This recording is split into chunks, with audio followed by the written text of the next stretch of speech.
is, say x greater than 0, lesser than 3.5. Then another case, hindi nga condition,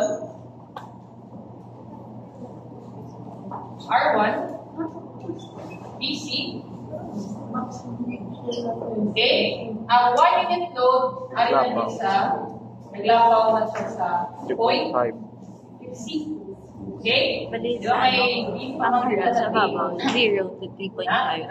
Tapos 0 to 7 meters. 3.5 to 7. Ay, ganun, 3.5 to 7. Okay? Gagong puto. Kaya na nagka-travel ng ibang Karang ka mo nakain ng marijuana na suppose to tuwa ka mo sili sa influence lines. Okay? So, if in case nga aton nga x, when the unit load is ang range sa x would be 3.5 to 7. to 7 meters. Now, ang aton diri nga BC is just equal to R. Okay? Calculate natin. We have here 0, 3.5, and then 7. So we have a 3.5 before point C and after point C. Okay? So R1 natin po kanina, the same na ito yapon, 1 minus x over 7. Okay? So if x is equals to 0, R1, ito na tabulit na. 1. You have 1, diba? 3.5, 3.5, got 0. Diba? Saan mong Japon? So BC, if x equals to 0, use this equation. Okay, area itong value of x. So this is 1 minus 1, 0. 0.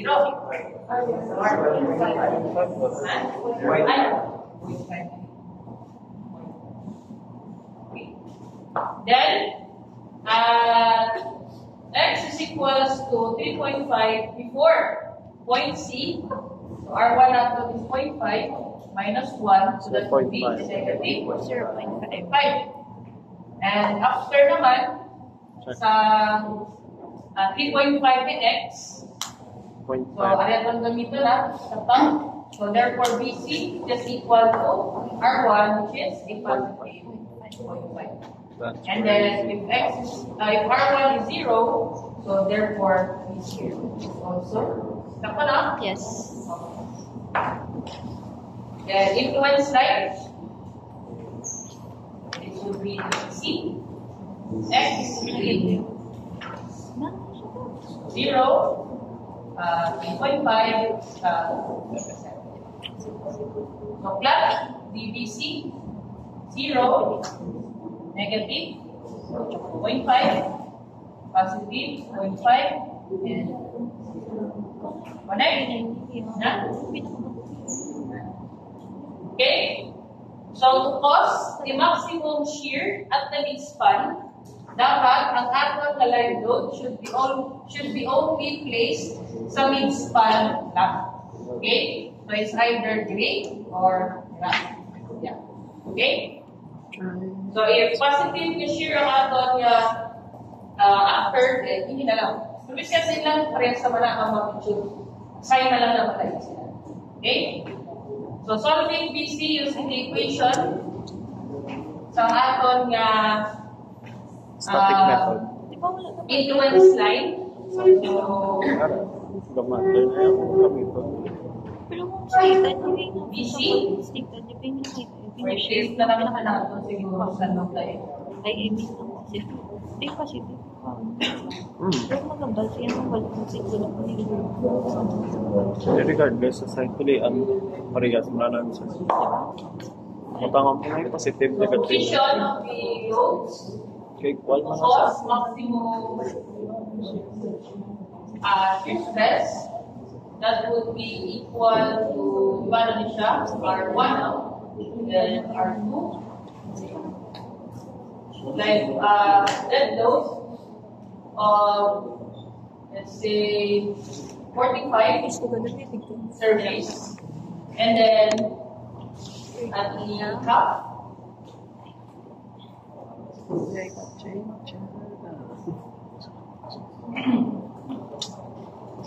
Hindi na po ang position.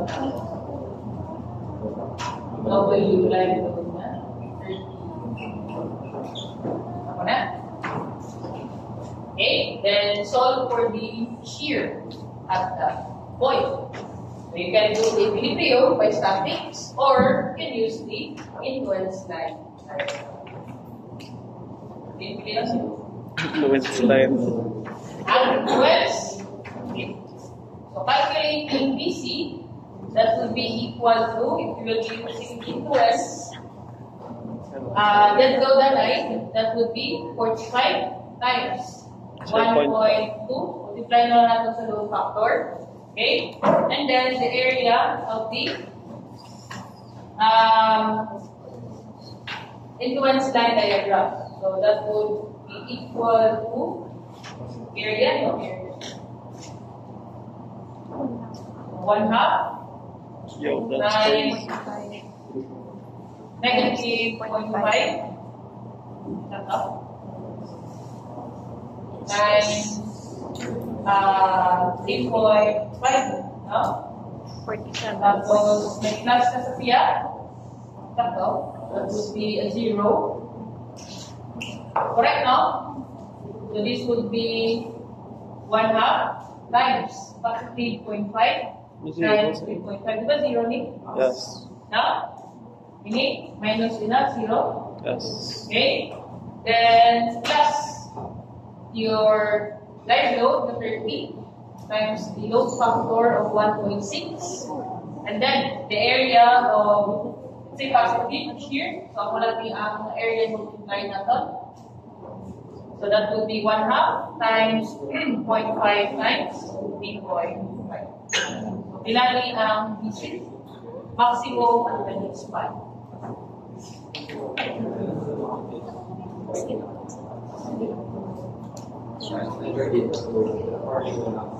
40 kilo. Okay? Okay na? No? Or pwede nyo siya ma-verify sa solve ka ng ABC at that point. Okay? Solve ka ng reaction, then you cut the section, then solve for the shear at points.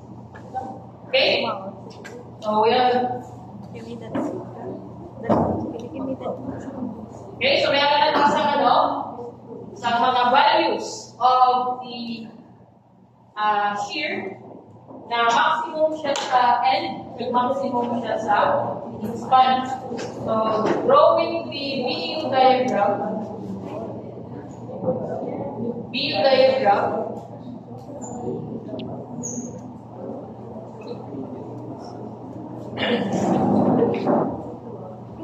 this is the base of the support. And here, that is 3.5. Just kidding. This is the center line. Okay. Maximum at the support, ito, 357. Meron na din sa 307 kilograms. Maximum at the mid-span, we have 42 kilograms. Okay? So, again, PU critical at the critical distance. Okay? Solve for the BU critical at the distance D. Okay, ano naman ang sorry. So, if D is 500 mm, and this is 3,000 mm. That would be PU critical plus 42 divided by 57 over ano? 3,000 Plus 42. 3, 5, 7. Chuck Thomas. Plus 42. 7 lang. B yung critical ay Minus. minus 42 and 357 minus 42 is to 3,000. B yung critical 187.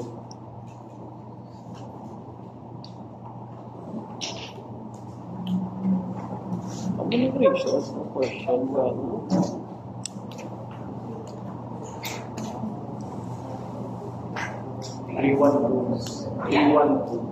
C12. Ilan naman sila?